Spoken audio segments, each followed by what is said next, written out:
Hello children, I am Sally Thomas from Silver Hills Public School, Kozhikode. I am here to discuss Lifelines of National Economy, a chapter from Class 10 Geography.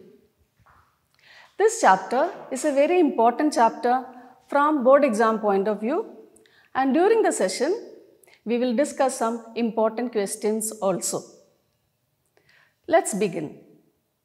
So, what do you understand by lifelines? Something which supports our life, something which is inevitable for our life, right? For example, the blood vessels of our body help in the circulation of blood to different parts of our body, and the nerves carry messages from our brain to different parts of the body and back. So, the blood vessels and the nerves form our lifelines.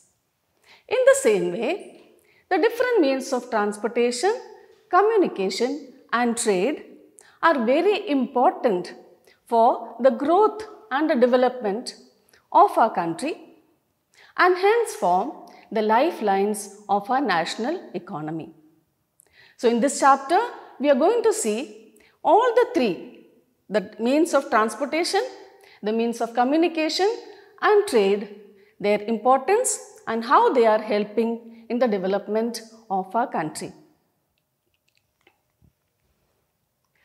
We in our life use so many different goods and services, right? We use hundreds of different goods and services, and all these goods, are they being produced in our neighborhood? Or are they being produced in our state? Very few of them, right? Are they all being produced in our country? Most of them, but not all of them.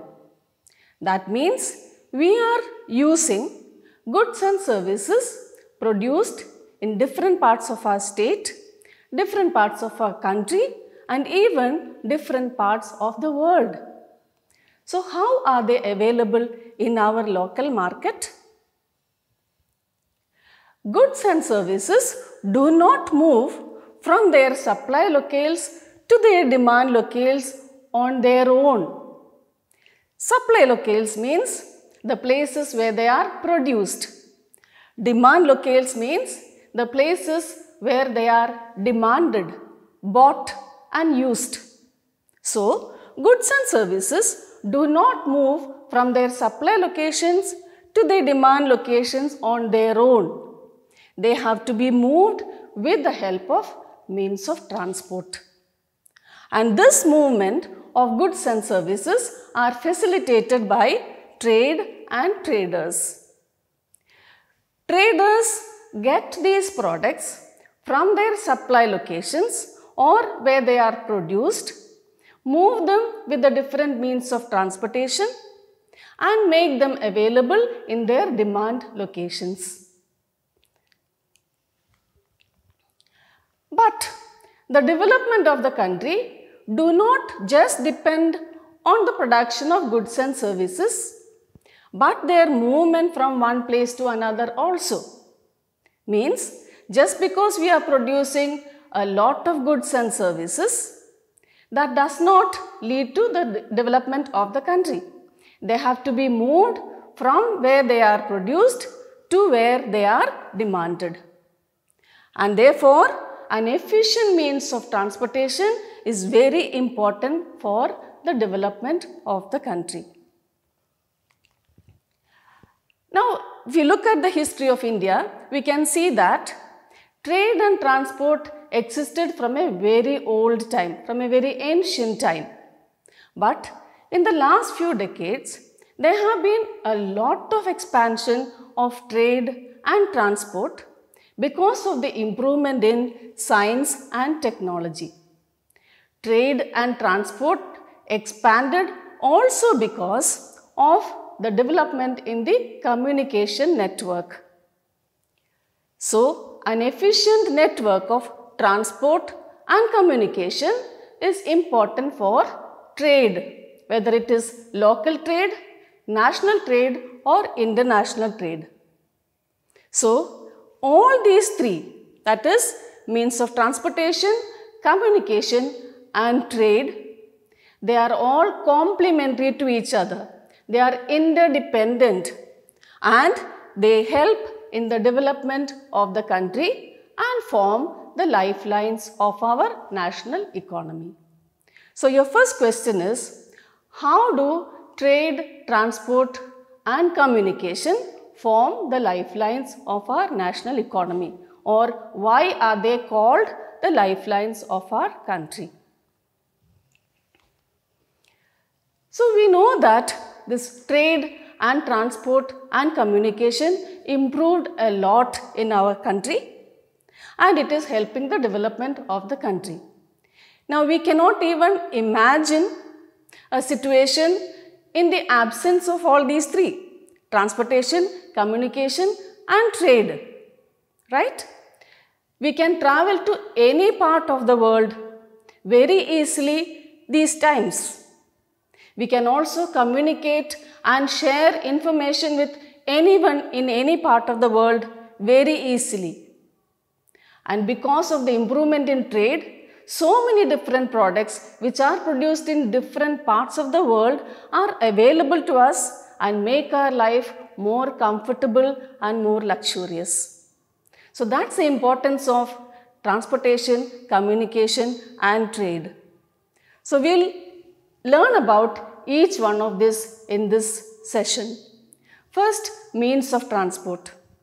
Now, means of transport takes place on three domains of the earth: land, water and air. On the land, we have three different ways: roadways, railways and pipelines.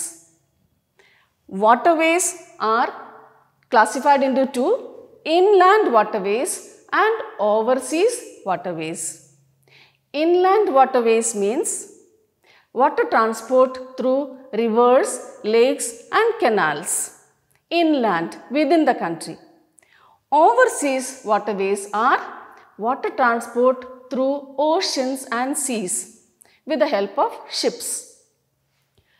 Air transport are again classified into two: domestic airways as well as international airways. Both domestic and international airways, we have public undertaking, that is owned by the government, as well as private airlines. Now let us learn in detail about roadways. Now we know that India is a very large country.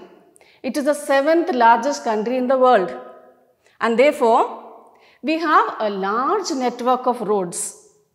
One of the longest network of roads in the world. And roadways preceded railways. Means roadways came before the railways was introduced. And even now, roadways enjoy an edge over railways. Roadways enjoy an edge or advantage over railways. This is your next question. Explain the advantage of roadways over railways. You have 6 points for that. We will analyze them one by one. Now, as we know, roadways is much more easier to construct than railways. Other than that, we have 6 different points why roadways are better than railways. The first point: the construction and maintenance cost of roads is much lower than railways. The construction cost and the maintenance cost of roadways is much less than railways.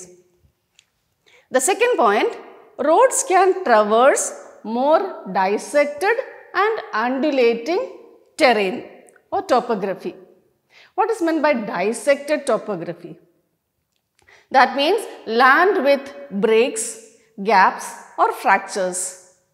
And these gaps and breaks may be due to erosion or may be due to activities of rivers and streams. So, such kind of topography, it is easier to construct roads than railways.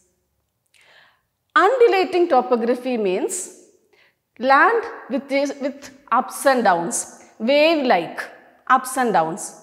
Such areas also, it is easier to construct roadways than railways.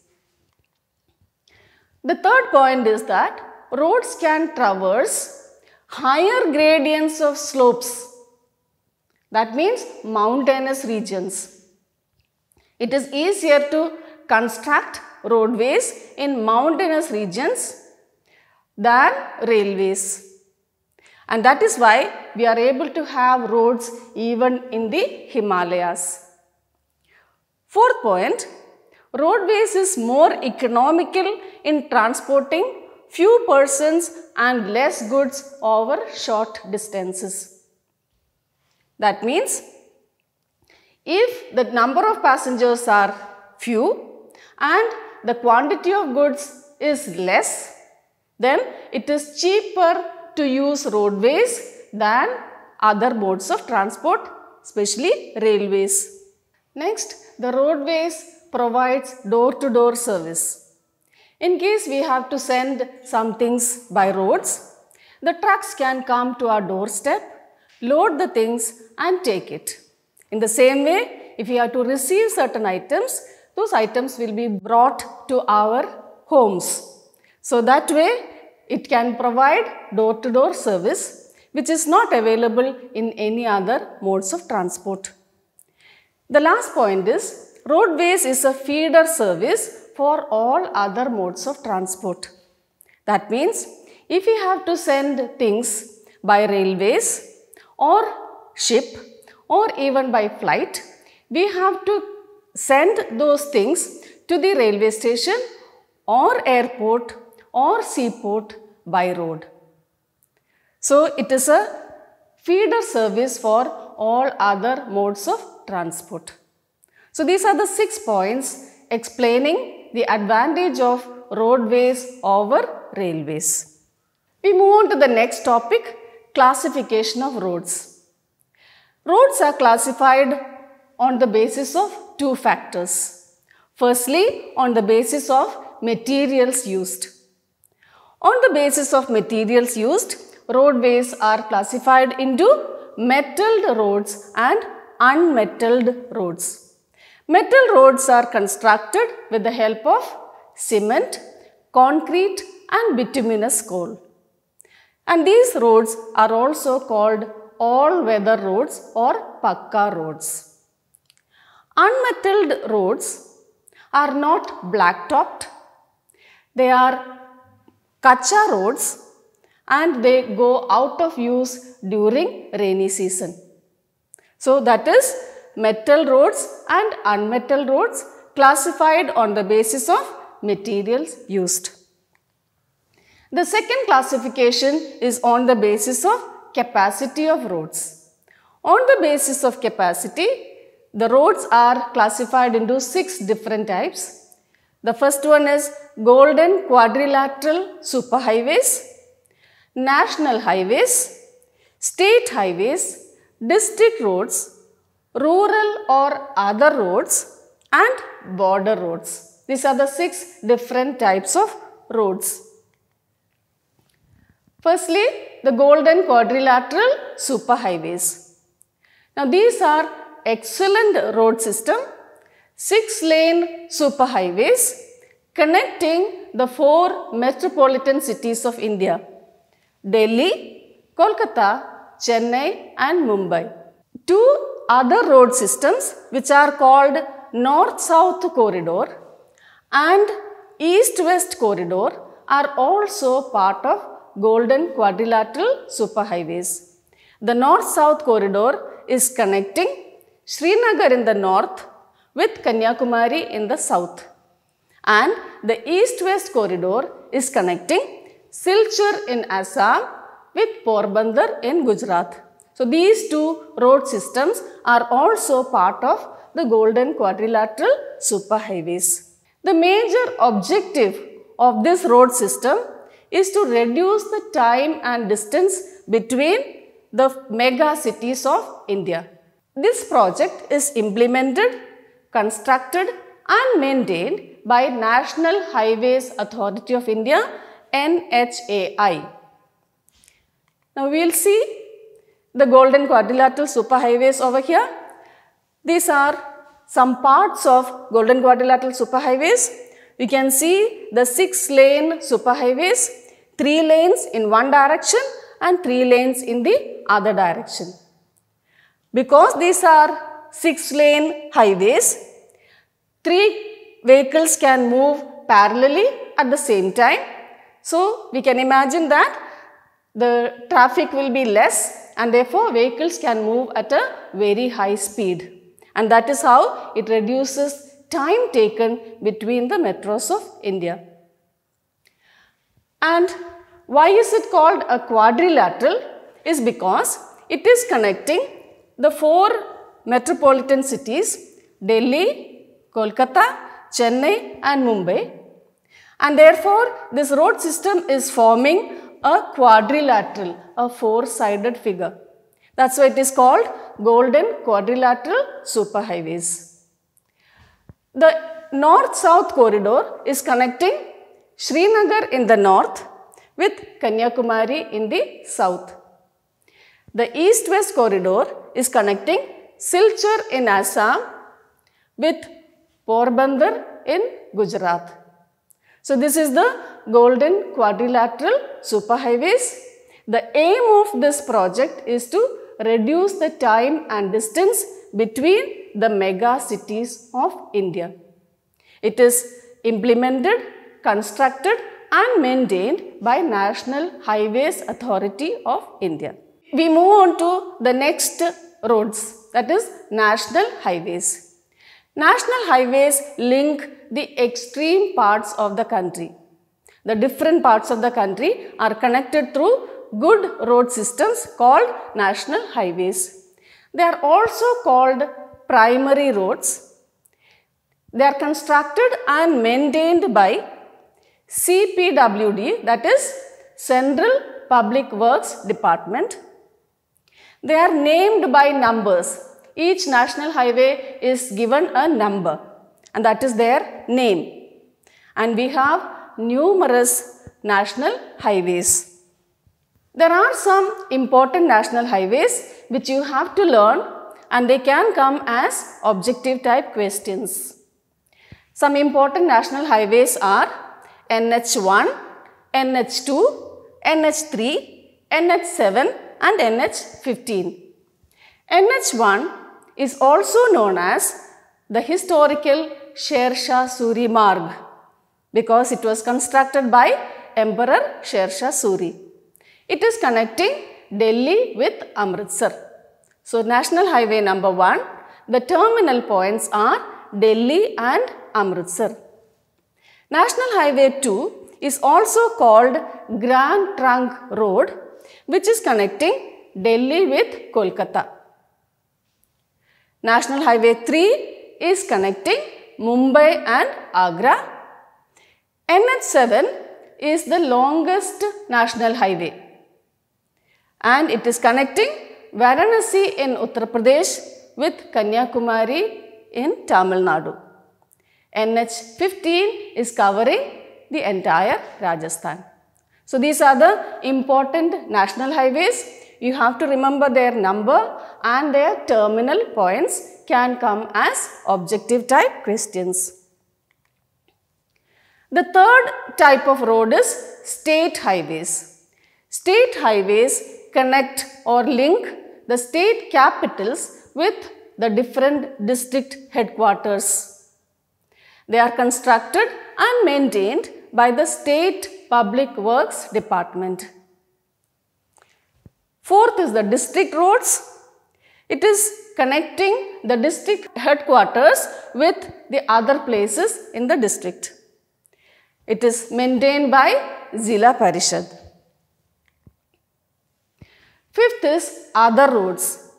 Now, other roads are also called rural roads. They connect the villages with their neighboring towns and cities. This road system received special impetus or encouragement under Pradhan Mantri Gramin Sadak Yojana. Prime Minister's Village Roads Scheme. The sixth type of road is border roads. Now, border roads are constructed and maintained by Border Roads Organization, which is a Government of India undertaking. Now, why do we need a special organization to construct roads over here? And that is because the border areas of India are in the mountainous and forested regions, especially the northern and the northeastern borders of India. We know that we have a very long international border extending from Jammu Kashmir through Himachal Pradesh, Uttarakhand, Sikkim to Arunachal Pradesh and Nagaland, Mizoram and Manipur. A long border. And these areas are in the Himalayas and they are very difficult terrains. And therefore, it is not very easy to construct and maintain roads in this region. So, we needed a team of experts to construct and maintain these roads, and hence Border Roads Organization was established in the year 1960 to construct and develop roads of strategic importance in the northern and northeastern borders of India. And this Border Roads Organization, or BRO, is a team of real experts who can construct and maintain roads very easily. They are experts in this field. Now, these road systems help to improve accessibility in these difficult regions. We know that people living in such areas, in mountainous regions like the Himalayas and the forested regions, for them accessing other modes of transport or going to other places is very difficult. So, presence of these roads improved the accessibility in these difficult regions, and also it helped in the easy movement of defense troops. We know that these areas we have deployed thousands of army personnel, right? So, the soldiers, for them to move their vehicles, their weapons and ammunitions, to move all these border roads have helped. So, they are of national importance also. And these roads have generally helped the economic development of these regions. So, these are the 6 different types of roads. I will show you some pictures of roads constructed by Border Roads Organization, and all these roads are constructed by BRO in the Himalayas. All these 3 pictures show roads in the Ladakh region, in the high Himalayas, in high altitude areas, and this is in Sikkim towards Nathula Pass. And this picture shows the highest motorable road in Khardungla Pass, which is the highest point where road is constructed. It is above 18,000 feet altitude. So, you can imagine construction of roads and maintenance of roads in these areas where there are frequent snowfall, landslides, earthquakes, etc. It is very difficult, and this is done beautifully by the Border Roads Organization. Now, this is another feather in the cap for our Border Roads Organization, the recent opening of Atal Tunnel in Rohtang in Himachal Pradesh. This tunnel was constructed by Border Roads Organization. It is the longest tunnel in the world, 9-kilometer long tunnel, and it is connecting Rohtang with Leh and Ladakh. So, this has improved the accessibility and the time and distance between these 2 states, and is proving very helpful for the people in this region. So, these are the 6 different types of roads. We move on to the next topic, that is road density. Now what do you understand by road density, or how do you define road density? Road density can be defined as the length of road per 100 square kilometer area. And it is not uniform in India. This road density is not the same in all the states of India. It is the highest in Kerala and it is the lowest in Jammu Kashmir. This difference in density is because of the differences in the terrain, that is plain area or mountainous area. Also differences in the population density and economic activities in these regions. The next question is challenges faced by roadways in India. What are the problems faced by roadways in India? The first point, considering the volume of traffic and the number of passengers, the road network in India is inadequate. That means, considering the number of vehicles on our roads and the number of passengers who travel by roads, the road network is insufficient. Second point, half the roads are unmetalled, kacha roads, and they go out of use during heavy rains. They become slushy and muddy and they cannot be used during heavy rainfall. The third point is national highways are inadequate too. We don't have enough national highways also. Next, roadways are highly congested in towns and cities. We know when we travel through roads in cities and towns, so much of time is taken to cover even short distances. Traffic blocks and congestions are very common. And most of the bridges and culverts in our roads are old and narrow. So old culverts and bridges can cause accidents, collapsing, and also it will slow down the traffic because it is narrow. So these are the problems faced by roadways in India. So that much about roadways. We move on to railways. Now in India, railways was introduced by the British in the year 1853, and the first train ran between Mumbai and Thane, covering just about 34 kilometers. Your next question is, what is the importance or significance of railways in India? The most important mode of transportation in India is the railways, whether it is for freight or for passengers.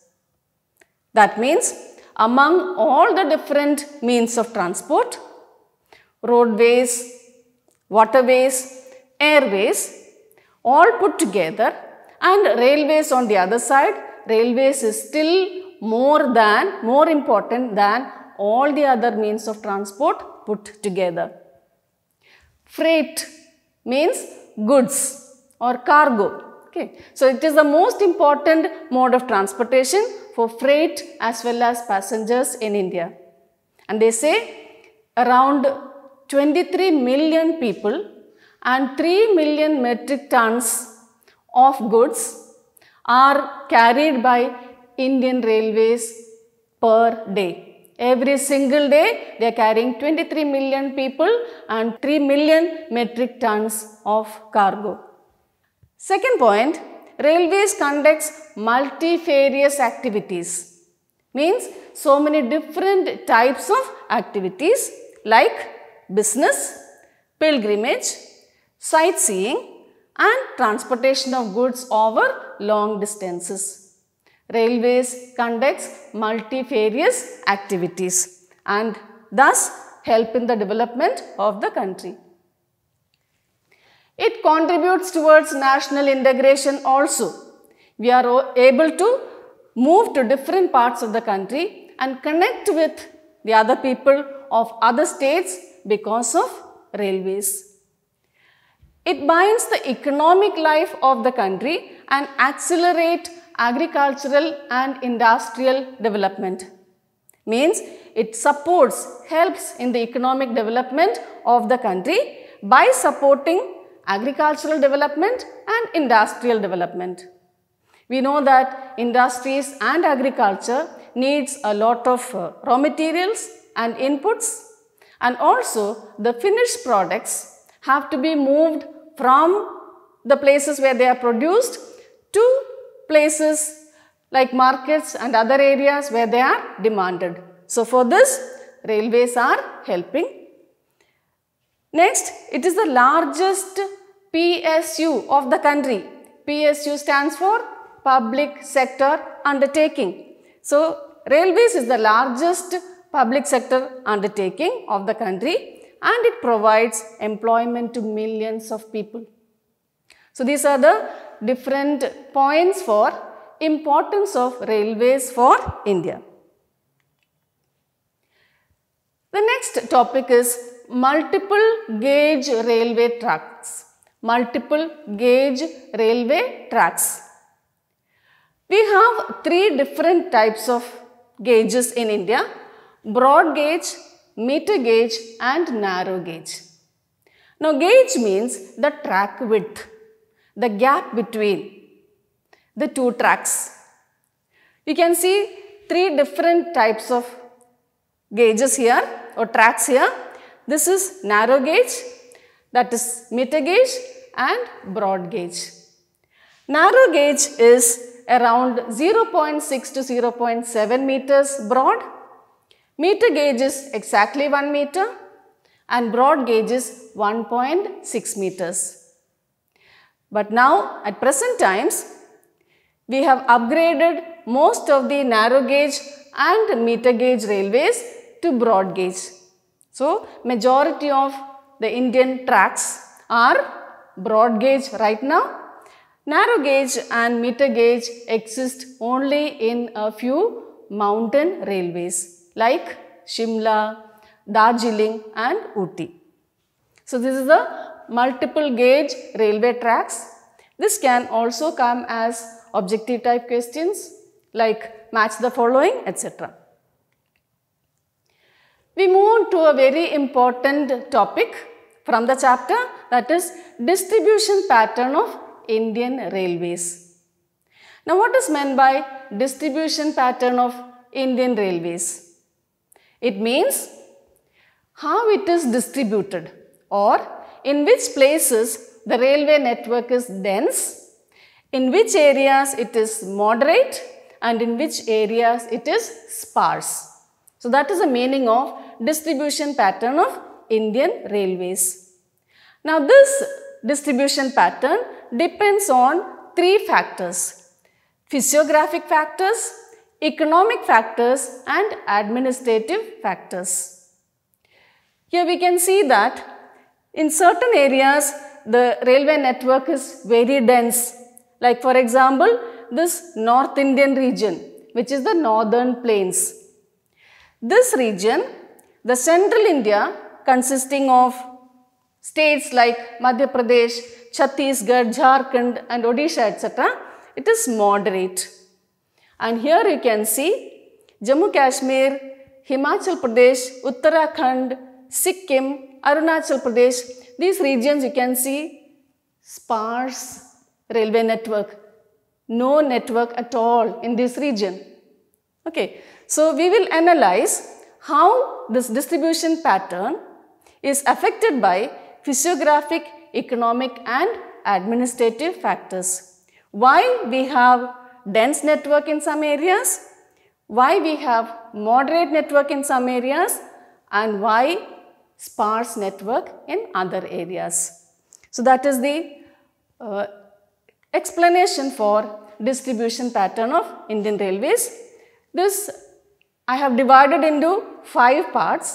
We are taking 5 different regions and analyzing whether these areas have dense network, moderate or sparse network and the reason. First, the northern plains. The northern plains offer the most favorable conditions for constructing and maintaining railways. and therefore this area have dense network of railways.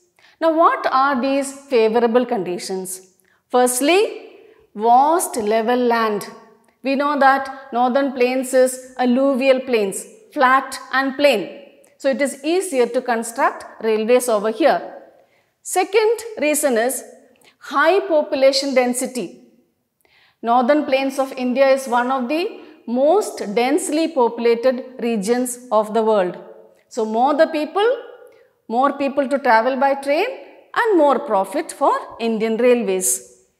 Third, rich agricultural resources. We know that northern plains is a very agriculturally productive region because of its rich, fertile alluvial soil. So agricultural productivity is very high. And fourth reason is industrial production is also high. So this region is a economically important region and therefore railways are dense in this region. Okay, so it offers most favorable conditions and have dense network because of vast level land, high population density, high agricultural and industrial production. Now there is only one negative factor for northern plains with regard to density of railways, and that is the presence of a large number of rivers. We know that when there are rivers, we need to construct bridges. So that is very expensive. So the presence of large number of rivers and the need to construct bridges is the negative factor for northern plains. The second region is peninsular region. Peninsular region is consisting of central India. Now central India, the railway network is not very dense, moderate density. Reason? It is a hilly and forested terrain. Lot of hills are there and forested region. States like Madhya Pradesh, Chhattisgarh, Jharkhand and Odisha make up this peninsular region and moderate railway network. And since it is hilly region, the tracks have to be laid through hills, gaps or make tunnels. So that is why moderate density of railways. The third region is the sandy plains of Rajasthan and the swamps of Gujarat. This region, it is less. Railway network is less because the tracks can sink. Now the desert region, we know that is made up of sand and sand is loose and the railway tracks will not be firm. In the same way, swampy and marshy regions of Gujarat also, it is not easy to lay tracks, and even if we lay tracks, it can sink. So it can be risky and therefore not very dense network of railways. The fourth region is the Himalayas, consisting of states like Jammu Kashmir, Himachal Pradesh, Uttarakhand and Sikkim. This region is very unfavorable for the construction and maintenance of railways due to high relief, sparse population and lack of economic opportunities. High relief means mountainous regions. We know that Himalayas is high altitude regions, very difficult to construct and maintain railways. Sparse population. These regions have very less people living. So it won't be economical for the railways. And lack of economic opportunities. Agricultural production and industrial production is lowest in this region. So due to these regions, railway network is very sparse in the Himalayas. The last region is the Sahyadri or Western Ghats. Western Ghats, we know that is also a mountainous region and forested region. It is difficult to construct railways, but India government has managed to construct an excellent railway network in the region through gaps and passes. And there are numerous tunnels and bridges. And it is considered as an engineering marvel. And this railway, Konkan Railway, has contributed towards the development of this economically important region. Why Konkan Railway was needed to be constructed in such mountainous regions? Because it is a highly populated region and economically important region also. Agricultural production is high, industrial production is high, as well as there are a few mines also in these regions. So, it was important that we have a railway system here and it is connecting Kerala with Mumbai. The problem faced by Konkan Railways is that of sinking of tracks. This region is a high rainfall region. So, during heavy rainfalls, the tracks go underwater. Areas get flooded and trains have to be cancelled. And also, because it is a mountainous region, it is prone to landslides. So, that also causes problem for the railways. So, these are the 5 regions to explain the distribution pattern of Indian railways.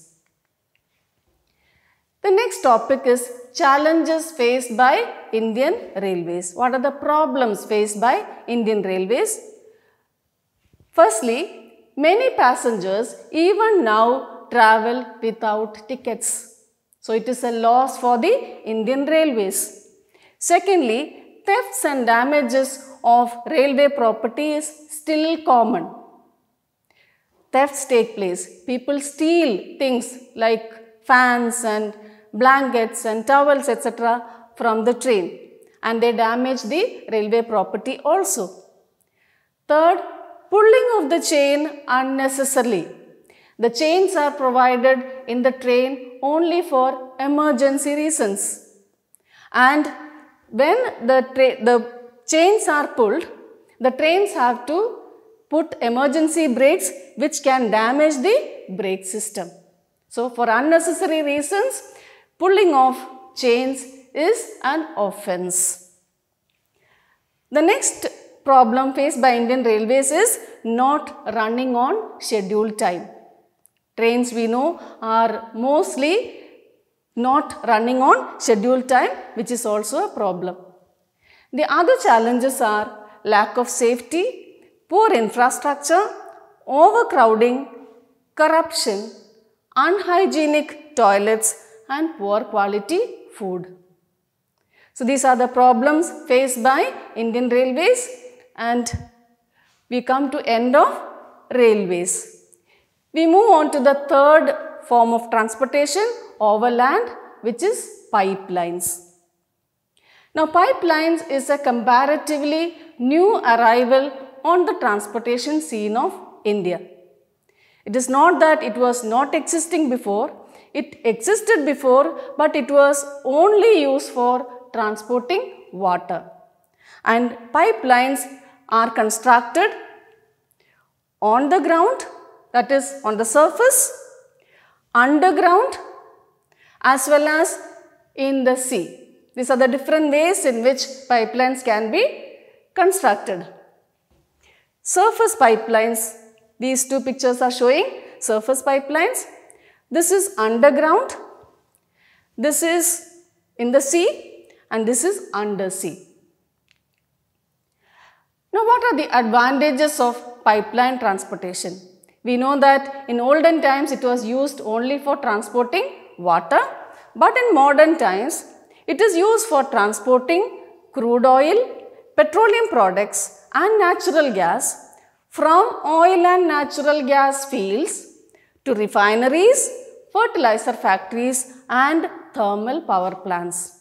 So, these days pipelines are being used for transporting various items, crude oil, petroleum products and natural gas.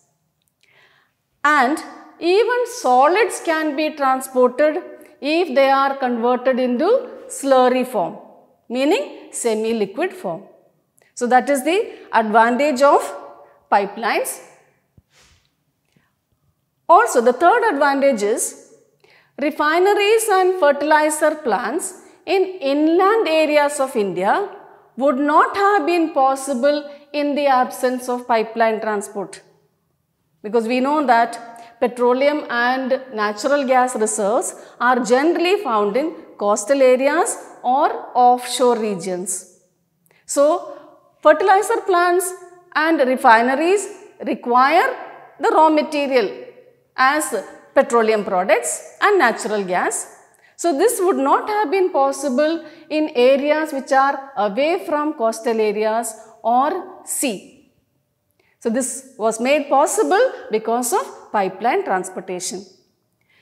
Next advantage is the maintenance cost of pipelines is very minimum. It is not at all expensive. Third point, it rules out transshipment losses and delays.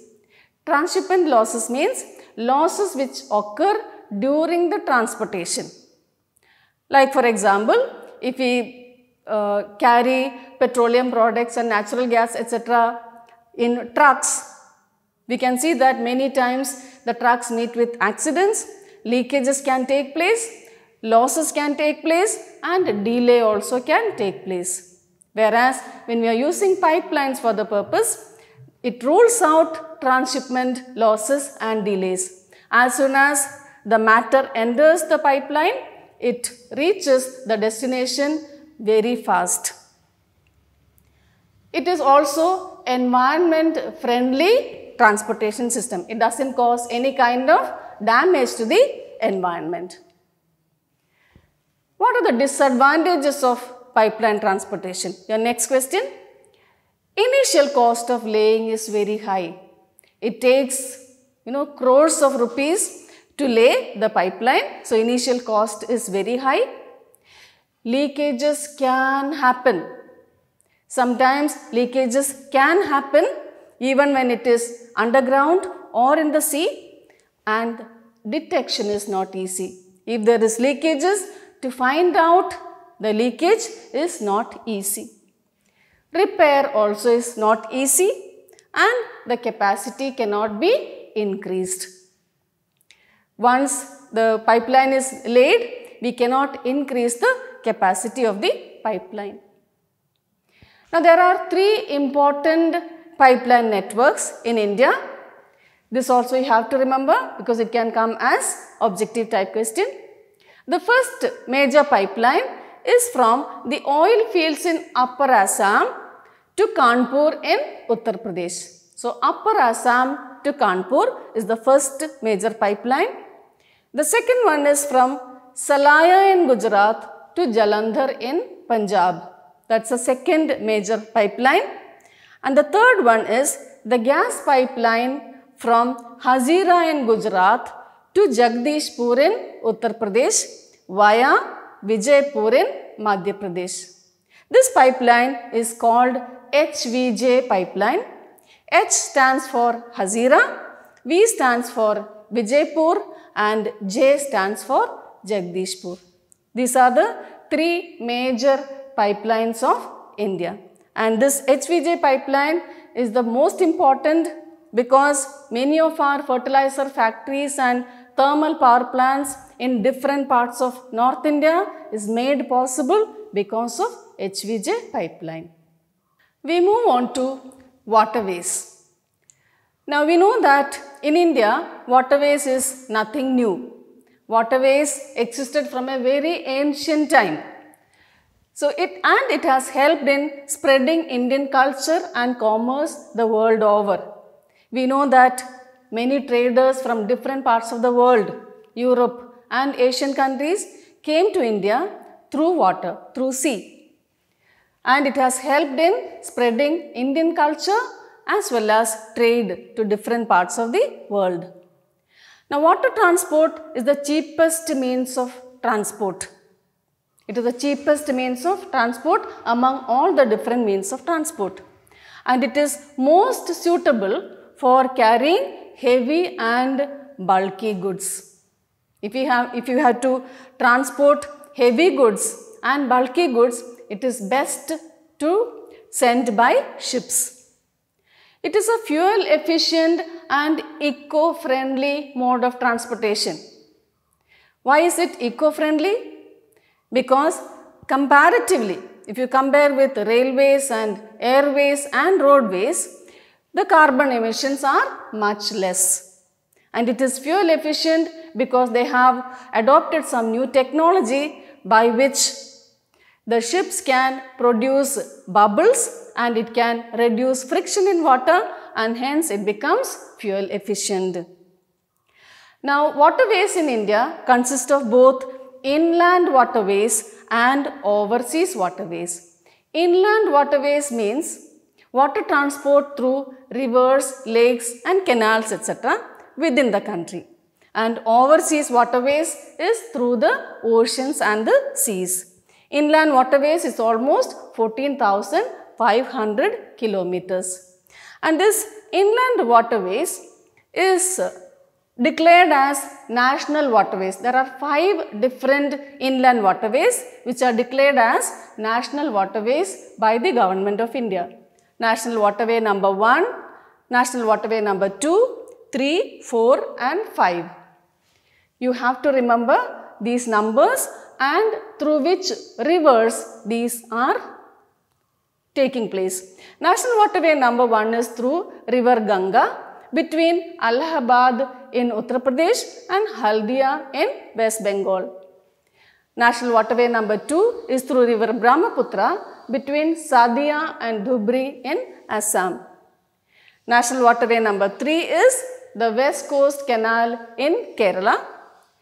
National waterway number 4 is through river Godavari and Krishna in Andhra Pradesh.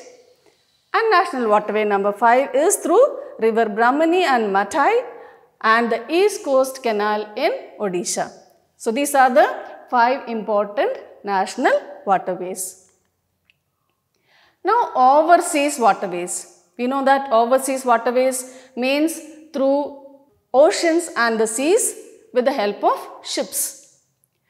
And there are some important seaports. We have a long coastline for India on the west as well as on the east, and there are many major seaports which is facilitating the water transport, the overseas water transport.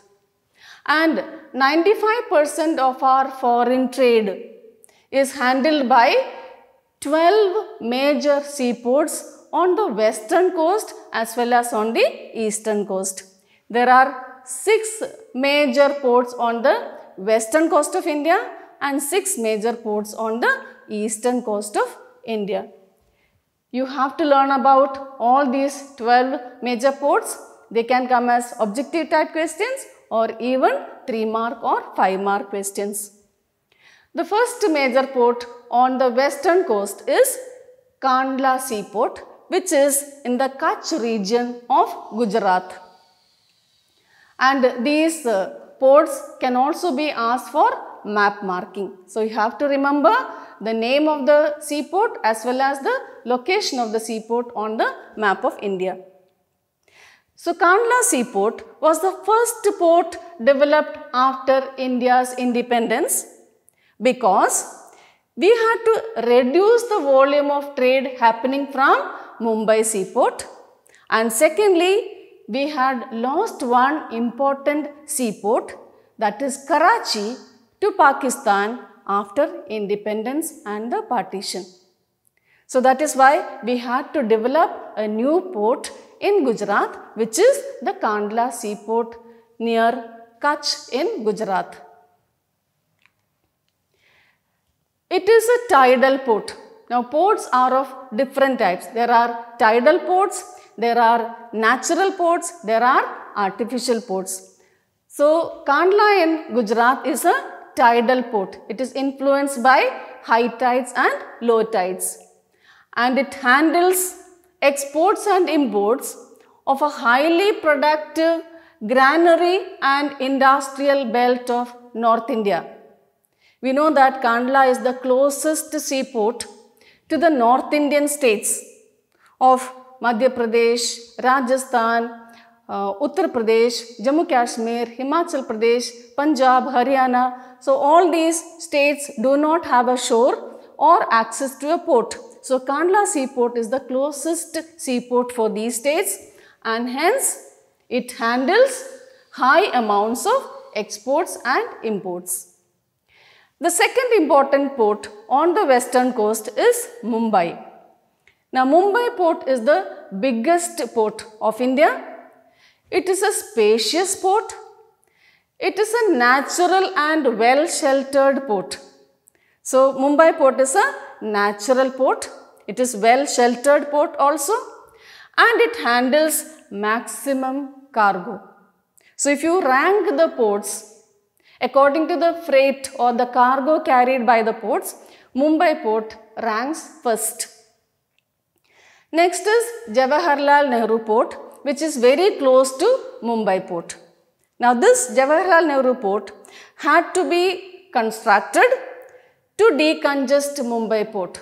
So even after Kandla port was developed, the volume of trade from Mumbai did not reduce, and therefore they had to develop another port close to it, which is Jawaharlal Nehru port, and it is a hub port, important port for the region. Next is Marmagaon port, which is Goa. Now it is a premier iron ore exporting port. Goan port is basically for exporting iron ore. 50% of the iron ore of India is exported from Goa port, which is called Marmagaon port. Fifth one is New Mangalore port in Karnataka, and it also exports iron ore concentrates from Kudremukh mines in Karnataka. Now these Kudremukh mines are located in Western Ghats region in Karnataka, and it is a 100% export unit. That means the entire iron ore mined from Kudremukh mines are exported, and it happens from New Mangalore port. The last port on the western coast is Kochi port. It is located to the extreme southwest of India. It is a natural harbour, it's a natural port, and it is located at the entrance of a lagoon or backwaters. We move on to the major seaports on the eastern coast. Eastern coast also we have 6 ports. The first one from the south is Tuticorin, which is in Tamil Nadu. Extreme southeastern port located in Tamil Nadu. It is a natural port, and it handles a large variety of cargoes to Sri Lanka, Maldives and other coastal region of India. The second port is Chennai, which is again in Tamil Nadu. It is the oldest artificial port. So Chennai port is not a natural port, it is made by man. It is the oldest artificial port of India, and it is ranked second after Mumbai in terms of volume of trade as well as cargo. So after Mumbai, the second rank goes to Chennai port. The third port is Visakhapatnam. It is the deepest, landlocked and well protected port of India, and it is mainly used for iron ore exports. Next one is Paradip port, which is located in Odisha, and it is specialized in iron ore exports. The fifth port is Kolkata, which is an inland riverine port. Now Kolkata port is different from the other ports because Kolkata port is situated on the bank of a river Hooghly, which is a tributary of river Ganga. It is a tidal port, so it is not on the sea, it is on a river Hooghly. It is also a tidal port influenced by high tide and low tide, and it caters to the rich region of Ganga Brahmaputra basin. Ganga Brahmaputra basin, the Sundarbans delta is an agriculturally productive region, and all the trade related to that region is handled by Kolkata port. The last port on the eastern coast is Haldia port, which is also in West Bengal. It is developed as a subsidiary port in order to relieve the growing pressure of Kolkata port. The Kolkata port was also handling huge exports and imports, and to reduce the pressure on Kolkata port, Haldia port was developed. So these are the 6 different ports on the eastern coast of India. We move on to the third means of transport, that is airways. We know that airways is considered as the fastest mode of transport. It is the most comfortable and prestigious mode of transport also, because not everyone can afford to travel by air. That's why it is the prestigious mode of transportation. The advantage of airways is that it can cover any type of terrain. How difficult terrain also, even if it is sea or mountains or plateaus or deserts, it doesn't matter. It can cover any kind of difficult terrain with ease, and it makes access easy even in times of forests, floods, and even international frontiers. Any type of area can be accessed. Any type of events like natural disasters also can be managed. It can be used in emergencies like natural disasters for evacuation of people. Disadvantages of airways is that it is expensive and out of reach of common people. Everyone cannot afford to travel by air. It is very expensive. And it is only in the northeastern states that special provisions are provided to extend the services to common people.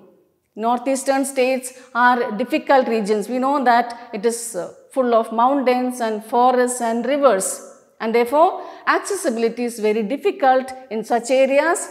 Construction of roads and railways also is difficult, and hence special provisions are made by India government to extend airway service to people of northeastern states like Nagaland, Mizoram, Manipur, etc. Next disadvantage is the aviation fuel is very expensive. The fuel which is used for flights is very expensive, and it is not operational during bad weather like fog and heavy rainfall. That it is risky also, and therefore not operated during bad weather conditions like fog and heavy rain. We have both public as well as private airlines in India, and Air India is the public undertaking of the Government of India, and Air India handles both international flights as well as domestic flights. We also have a helicopter service which is called Pawan Hans Helicopters, which provides the services to ONGC. ONGC is Oil and Natural Gas Commission of India, and inaccessible areas of India also. So Pawan Hans Helicopters provides its services to ONGC as well as difficult areas like northeastern states, and this is Pawan Hans Helicopters. We move on to the next segment, that is communication. We know that communication existed from the time human beings came on this earth. Different means are used through different kinds of languages and actions and signs, and so many different ways were used by human beings. And in the last few decades, we can see a kind of revolution that has happened in the field of communication. Communication can be divided into two types: personal communication and mass communication. And personal communication, the different ways used are telephones as well as letters. Now, letter writing is not at all common in these times, but Letters were a very important means of communication till a few decades back, and the Indian postal network is one of the largest in the world. The other means is telecommunication network is also one of the largest in Asia. Now we can see that tremendous improvement and development has happened in the means of communication in the last few decades due to the linking of the development of space technology with communication technology. We know that in telecommunication network, all the different facilities are provided by the India government. Like we have STD facilities and ISD facilities, and the charges are very minimum right now, and that is because of integration of development in space technology with communication technology. If we take mass communication, we can see that the different means of mass communication also are well developed in India. The different means are television, radio, films, newspapers and magazines, etc. We have newspapers in so many different languages which are published in India. We have films in so many different languages, and India is the largest filmmaker of the world, and we have a well developed television and radio network also. We move on to the last segment, that is trade. What is the meaning of trade? Trade means exchange of goods and services, and trade can take place in a local area, it can take place within the states in the country, and it can also take place between different countries. So trade means exchange of goods and services. It can be local trade, national trade or international trade. Now there is a sentence given in your textbook. Advancement of international trade is an index to the country's economic prosperity. This is a very important question. The meaning is, advancement of international trade is a measure for the country's development.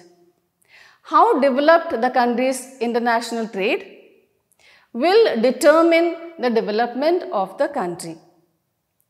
You will have to explain that. So the different points are, international trade is considered as the economic barometer of a country. Just like a barometer measures the atmospheric pressure, in the same way, how developed the international trade of a country will determine the economic development of the country. Now in these days, we cannot think of existence or survival without international trade. The reason is the resources are space bound. All the resources which we need for development are not available in our country. So, if the resources are not available, we will have to get them from other countries. As the resources are space bound, no country can survive without international trade. Now, the two components of international trade are export and import. And the difference between the export and import is known as balance of trade. When the value of exports exceeds the value of import, it is called favorable balance of trade, and when the value of imports exceed the value of exports, it is known as unfavorable balance of trade. This can come as an objective type question also. India has trade relationship with almost all the geographical regions of the world. Our international trade has improved so much, developed so much. We have connection and trade with so many different countries of the world and almost all the geographical regions of the world. And we export and import a large number of commodities. And in recent times, international trade has undergone a sea change. This also can come as a question. In recent times, international trade has undergone a sea change. What is this change? In olden times, we know that we used to export and import basically goods or commodities.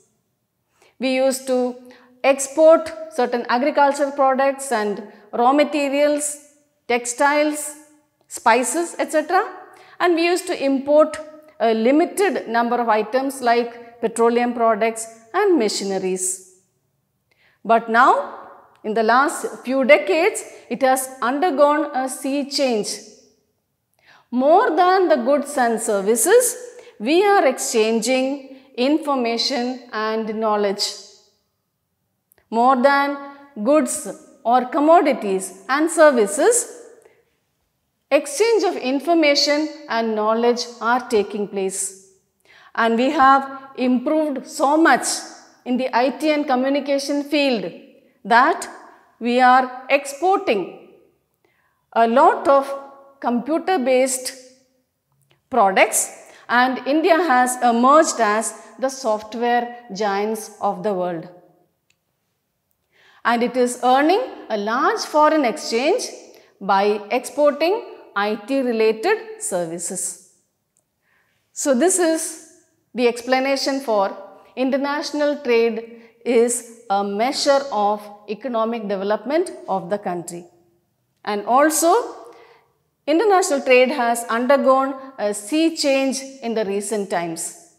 You explain by saying that India used to export a lot of goods and commodities in the olden times, but in the recent times, exchange of goods and services have been replaced by exchange of information and knowledge. India has emerged as the software giants of the world, and it is earning a large foreign exchange by exporting IT-related services. The last part of the chapter is tourism as trade. You can be asked, why is tourism called a trade? Or why is tourism called an industry? Because here the physical exchange of goods is not happening, not much. More of services are being exchanged rather than physical exchange of goods. Services like transportation, hospitality services like resorts and hotels and restaurants, travel agents, guides, etc. used by tourists, and that earns a large income. And we know that in the recent times, a large number of foreign tourists are coming to India, and that is a source of large foreign exchange earnings also. So it has grown substantially over the years, and the number of tourists are increasing more and more. And India has emerged as one of the best tourist destinations of the world. It has grown substantially over the years. It earns a large foreign exchange when these foreign tourists come to India and they spend their money over here. We are earning a large foreign exchange. It is also providing employment to large number of people. More than 15 million people are employed by the tourism department. Over and above all this, it is also promotes national integration and international understanding. Tourism means we are going to other places. We are visiting those places. We are getting to know about the people over there, their culture, their lifestyle. So it leads to national integration, national unity. And when we visit other countries or when foreign tourists visit India, it is leading to international understanding also.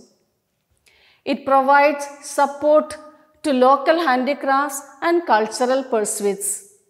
When foreign tourists visit India, they buy small items which are handicraft items and they learn about Indian culture. There are different types of tourism which is promoted by India. There is heritage tourism, adventure tourism, ecotourism, cultural tourism, medical tourism and business tourism. Heritage tourism means when foreign tourists come to India to study about our monuments and places of heritage importance, that is heritage tourism. Adventure tourism is when people come to India to enjoy the different adventure sports like mountaineering, trekking, water sports, etc. Ecotourism is when they come to enjoy our natural beauty. Cultural tourism is when people come to our country to learn about the culture of India. Medical tourism is many tourists come to India, many people from different parts of the country come to India to get treatment because surgeries and hospital treatment are much cheaper in India. They also come for Ayurveda treatment which India is famous for. And business tourism is when people visit other countries for business purposes and when they integrate it with pleasure.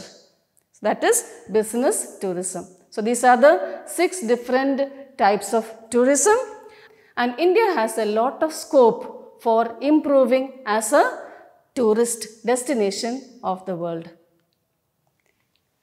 Thank you. With that, we come to the end of the chapter.